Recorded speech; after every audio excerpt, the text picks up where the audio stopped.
my name is Stephanie. Welcome to our YouTube channel. Since it's currently February, the shortest month of the year, I always feel like February is a great time to read short stories.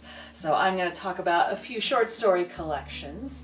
They're also they all tend to be a little strange. Some are definitely stranger than others. I'll start with what I think is sort of the most normal-ish short story collection, and we'll get weirder from there. I'll start with Edwidge Danticat's Everything Inside. The short stories in this collection all center kind of around Haiti. They're all either set in Haiti or in like Miami with communities of people who are from Haiti, and they're all very beautifully written, and they all involve they're all very deep character studies.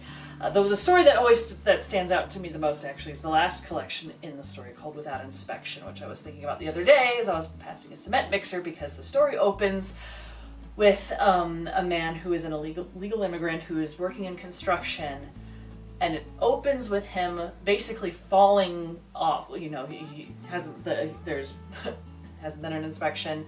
His equipment didn't work properly. He's up high doing construction, and things go wrong, and it opens with him falling into a cement mixer, which sounds very like, whoa. But the story is essentially him, like, in the process of dying, reflecting on how he came to this moment. But really, it's not like the tragedy of it, it's more focusing on the beauty of the woman that he finds when he gets to the United States, and the life he has, and the adopted son that, these beautiful moments, and just kind of sadness that he's not going to get to spend more time with these people and seeing them. And it's really beautiful and touching. A little bit strange, because there's kind of a moment where it's like he's almost like a ghost kind of passing by them and wishing them love. But all the stories kind of have that. There's definitely elements of sadness in a lot of these stories. And the first one opens with a woman whose ex-husband contacts her saying that his current girlfriend has been kidnapped in Haiti, and there's like a ransom, and it's just like, what? But there's all her sadness going throughout of this of lost time. So there's themes of that throughout the book, but also lots of themes of hope. And there's another one where there's a woman who's going through dementia, and like trying to see through her dementia to like wanting to hold her like grandchildren, and her children trying to convince her that she needs to go to a home. And so it's a really beautiful collection of stories. So Everything Inside. Getting stranger. Mouthful of Birds by Samantha Schweblin. She's originally from Buenos Aires. This is a translated short story collection, and the stories in this are very evocative of there's like I have all these very vivid, bizarre images from this book, one of which is from the title A Mouthful of Birds, which that story is about a teen girl who eats live birds, and her parents don't know how to deal with that because she's eating live birds.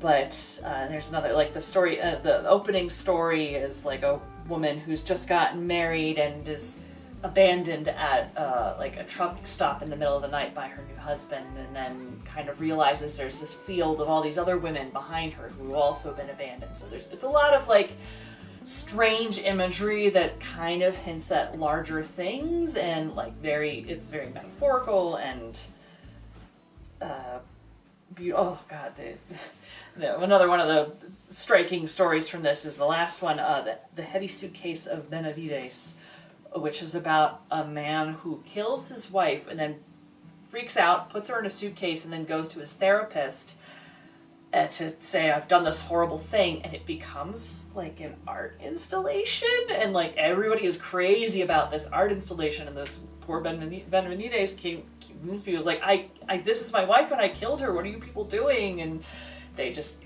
like accolades, and it's the violence of it, and just talking about it like it's this amazing artwork. It's just very bizarre, but really, really interesting. Alright, so next this is more what you would consider to be more speculative fiction, Dreadful Young Ladies and Other Stories by Kelly Barnhill.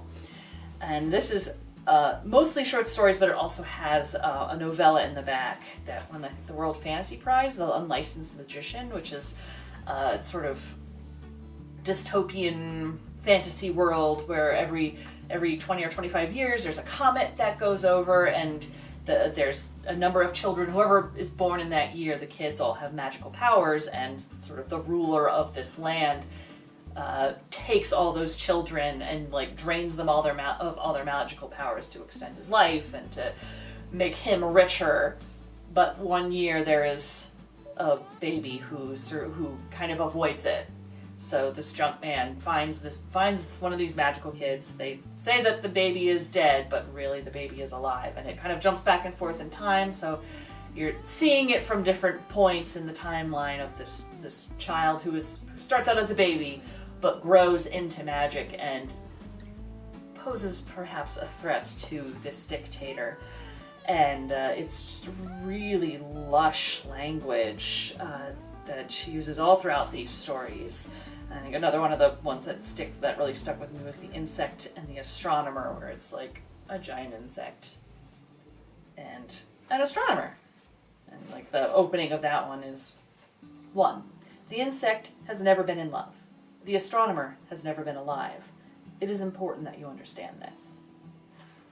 So it's just a lot of stuff like that that's just really beautiful and fun. And I think for all of these, especially with the strangeness of a lot of these stories, it works really well in the short format because you just have a little bit of time to ponder sort of this strange moment, this strange idea, and you don't have to like have a novel's length of explaining it and trying to find reasoning. It's just, here's this strange thing, and moving on. And then, couldn't quite decide which would be the strangest, but I'll end anyway with People from My Neighborhood by Hiromi Kawakami, translated by Ted Guzin. This is, the author is Japanese, and this short story collection it took me a minute to realize after getting into it, all the stories are extremely short. Like, the longest one is maybe like 4 pages, and you can see like the margin on this is pretty big, so it will maybe take you 3 hours to read this book. And all of the stories are interconnected, and they're all about people from my neighborhood, and there's just every little section. It's all told, you never quite know who the narrator of these stories is. You don't really see much about who they are, but they are telling you about all these people that they know in their neighborhood, and they're all a little strange. There's the principal of the dog school who like runs around the track, and then there's her best friend's, or their best friend's sister, who has this prophetic dream that there's going to be something weird up in the mountains, and so the class goes on a hike, and she finds this thing that's like it's like a white globe, and it smells awful, and she takes it home, and like it evolves into like a person, and she like has an intimate relationship with it, and then it saves the world from a comet. It's just like, what is happening? But it's really captivating and interesting, and there's so much of it where you're like, what are we talking about here? There's a character who eventually develops the ability to change people's memories, but somebody who the owner of the karaoke bar, and it figures it out and like counters whoever's doing it and like keeps changing things. They have like this like mental battle. So it's kind of all over the place, but it's just a very fascinating, and it's so short to read that it's just like a quick dive into a very strange neighborhood.